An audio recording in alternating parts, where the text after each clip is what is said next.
আসসালামু আলাইকুম, কেমন আছেন সবাই?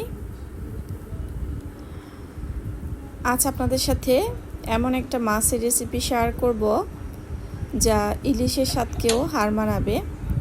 খুবই লোভনীয় খেতে।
তো বলেছি যে ইলিশের স্বাদকেও হার মানাবে এই মাছটা।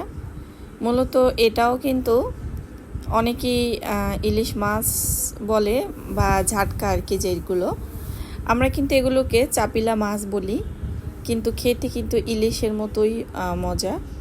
জানি না এগুলো ইলিশের বাচ্চা কিনা, অনেকে বলে ইলিশের বাচ্চা, আবার অনেকে নাও বলে। তবে হুবহু সব কিছুই একদম ইলিশ মাছের মতোই। তো যাই হোক, এখানে কিন্তু মাছটা আমি রান্না করে নিব বা নিচ্ছি। যাই হোক, আমরা তো যে রান্নাটা করি খাই, তারপরে যখন ভিডিও শেয়ার করি তখন ভয়েস দিই। তো রান্নাটা আমি করে নিয়েছি, সাথে আলু আর টমেটোও দিয়েছি। মূলত এই যে রান্নাটা, এটা ছিল রমজানের সময় রান্না করেছিলাম, তো সেটা আর কি ভিডিও করে রেখেছি, আজ আপনাদের সাথে শেয়ার করলাম। সত্যি রোজা রেখে খেয়েছি, এই জন্য কিনা জানি না, খুবই লোভনীয় হয়েছিল রান্নাটা। আর এভাবে আলু টমেটো দিয়ে চাপিলা মাছগুলো রান্না করেছে। মাছগুলো চাপিলা হিসাবে সাইজ বেশ ভালোই ছিল। তো আসলে ইচ্ছা হয়েছিল আমার এরকম রান্না করার। সাধারণত আমরা বরিশালে যারা থাকি, ইলিশ মাছ দিয়ে যদি কেউ আলু দিয়ে রান্না করে খেয়েছেন, অবশ্যই খেয়েছেন যারা বরিশালে থাকেন, খুবই কিন্তু লোভনীয় হয়। আর এখানে দুইটা ভাজা ছাড়া মাছ দিয়েছি আমার মেয়ের জন্য, কারণ মেয়েকে তো আর ও ভাজা মাছ খাওয়াবো না, যার কারণে ওই মাছ দুটো আগেই দিয়ে দিয়েছি। তো যাই হোক, ইলিশের ভিডিও আমার চ্যানেলে অনেক আছে। তো আসলে একটা সময় অনেক আপুরা বলতে বাধ্য হয়েছে যে আপু তুমি শুধু ইলিশ মাছই খাও। তো যাই হোক, আলহামদুলিল্লাহ, যখন যেটা আল্লাহ রিজিকে রাখেন তখন সেটাই খাওয়া হয়, এই আর কি। আর যেহেতু কাজ করার পাশাপাশি একটু রান্না করি, মানে ভিডিও করি আর কি।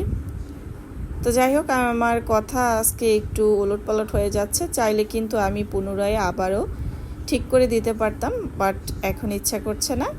যেরকম ভয়েস আসছে বা যেরকম কথা আসছে ঠিক সেরকমই রেখে দিচ্ছি। এখন আর সাজিয়ে গুছিয়ে ভয়েস দেওয়ার একদমই ইচ্ছা করে না। তো যাই হোক, ওইটা ছিল রমজানের সময়ে যে একটা রান্না করেছিলাম সেটা। সেটার সাথে এখানে আরও একটা মাছ রান্না করে নিচ্ছি, যদিও এটা 2-1 দিন আগেই খেয়েছি, মানে ঈদের পরের আর কি। তো এই মাছটা এখানে আমি মূলত ট্যাংরা মাছটা রান্না করে নিব। তো মশলা কষিয়ে আমি পানি দিয়ে, পানিটা যখন বলক চলে আসছে ঠিক সেই সময় আমি ট্যাংরা মাছগুলো দিয়ে দিয়েছি। দেশি ট্যাংরা মাছ কিন্তু খাওয়ার মজাই আলাদা, যদিও আমি এখানে ভাজি করে রান্না করি নেই, এমনিতেই কিন্তু কষিয়ে তারপর রান্না করে নিব। তো রান্না করি যখন সেই সময়ে একটু ভিডিও করি, সেটাই আর কি আপনাদের সাথে শেয়ার করি। আর বাসার ভিডিও শেয়ার করা হয়, যেহেতু বাইরে তেমন একটা বেরো হওয়া হয় না। ঈদের পরে বাবার বাড়িতে গিয়েছিলাম, কিন্তু ওরকম ভিডিও করার কোনো ইচ্ছাই জাগেনি, তাই আর শেয়ার করা হয়নি। তবে শেয়ার করা হতো যদি আমি থাকতে পারতাম, থাকা হয়নি যেহেতু প্রচুর গরম, এবং দেখা গিয়েছে মেয়ে অনেকটা অসুস্থ হয়ে গিয়েছিল গরমের ভিতরে। তো আসলে 2-1 দিন থেকে চলে আসছি। তো ভাবলাম যদি আবহাওয়ার পরিবর্তন হয় তখন না হয় আবার যাব, এই আর কি। আসলে বাড়িতে এখন কিন্তু আম গাছে অনেক আম হয়েছে, তারপরে দেখেছি আমাদের কমলা গাছেও কমলা হয়েছে, লেবু গাছে লেবু ধরেছে।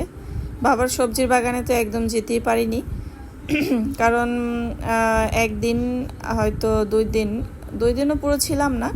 যাই হোক, মেয়ের জন্য চলে আসতে হয়েছে এই আর কি। তো সব কিছু ওরকম দেখতেও পারিনি, ভিডিও তো দূরের কথা, মানে নিজের চোখ দিয়ে যে দেখবো সেটাও দেখতে পারিনি। নিজেদের খাওয়ার জন্য বাবা আবার নতুন করে কিছু পাট গাছ লাগিয়েছিলেন। আসলে অনেক কিছু ইচ্ছা ছিল ভিডিও করার, কিন্তু সেটা আর হলো না। তো যাই হোক, যখন আবার যাব তখন অবশ্যই শেয়ার করব। এখন আর কি করার, শুধু রান্নাবান্নার ভিডিওই শেয়ার করি। আর বাসার ভিতরে ভিডিও যে শেয়ার করব সেগুলো দেখতেও কিন্তু ভীষণ ভালো লাগে, কারণ ওগুলো সময় সাপেক্ষর ব্যাপার। কারণ ওই ভিডিওগুলো তৈরি করতে কিন্তু অনেক সময় লাগে, অনেক কষ্ট হয়। আসলে সেরকম সময় আমার হাতে নেই, এই আর কি। তো খুব শীঘ্রই আপনাদের সাথে আরও একটা কথা বলবো। বলতে চাইলে এতদিনে বলে দিতাম, বাট ভাবছি যে বলবো। তো অবশ্যই বলবো, হয়তো কয়েকদিনের ভিতরেই ভিডিও যদি একটু সাজিয়ে তৈরি করতে পারি তখনই শেয়ার করব, এই আর কি। তো আমি এখানে মাছ রেখেছি, রান্না হয়েছে, তো ধনিয়া পাতা দিয়ে কিন্তু আমি রান্নাটা শেষে আর কি সেরে নিয়েছি। তো ধনিয়া পাতার পরিবর্তে যদি চাইলে কেউ জিরা গুঁড়ি করে দেয় তাহলেও কিন্তু খেতে ভীষণ ভালো লাগে, যে ট্যাংরা মাছের ঝোল আর কি। তো এই তো এখানে আবার একটা মেয়ের জন্য খাবার তৈরি করছিলাম।